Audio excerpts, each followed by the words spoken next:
आणि आता नंतर छत्रपती संभाजीनगरमधून बातमी अशी आहे की तिथे एक धक्कादायक घटना घडली। प्रेम प्रकरणाच्या वादातून प्रियकरानं तरुणीला ढकललं आणि दौलताबाद घाटातून तिला धक्का दिल्यानं ती खाली पडून तिचा मृत्यू झाला। तरुणानं स्वतः शिऊर पोलीस स्टेशनमध्ये जाऊन याबद्दल गुन्ह्याची कबुली दिली आणि स्वतःला स्वाधीन केलेलं आहे। आरोपी तरुणावर दौलताबाद पोलीस ठाण्यामध्ये गुन्हा दाखल करण्यात आला आहे।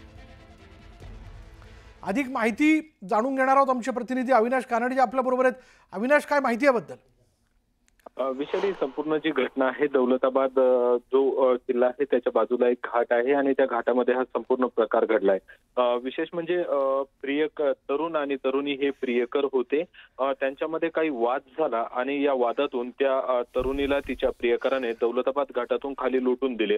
खाली लोटल्यानंतर त्या ठिकाणी त्या मुलीचा मृतदेह सापडला। म्हणजेच लोटता क्षणीच उंची जास्त असल्यामुळे त्याच वेळी तिचा मृत्यू झाला असा अंदाज व्यक्त केला जातोय। तर दीपाली आचवार असं या 24 वर्षीय तरुणीचं नाव आहे, तर सुनील खंडागळे असं या प्रियकराचं नाव आहे।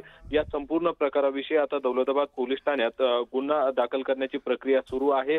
त्या तरुणावर त्या पद्धतीचा गुन्हा दाखल होतोय। मात्र यातलं संक्षिप्त अजून काय वाद झाले असावे आणि कशा पद्धतीचं हे तिथनं लुटून दिलंय किंवा ती मुलगी त्याच्यासोबत होती का, असे अनेक प्रश्न आहेत, ते पोलीस तपासाच्या नंतरच समोर येतील। धन्यवाद अविनाश या सगळ्या तपशिलाबद्दल।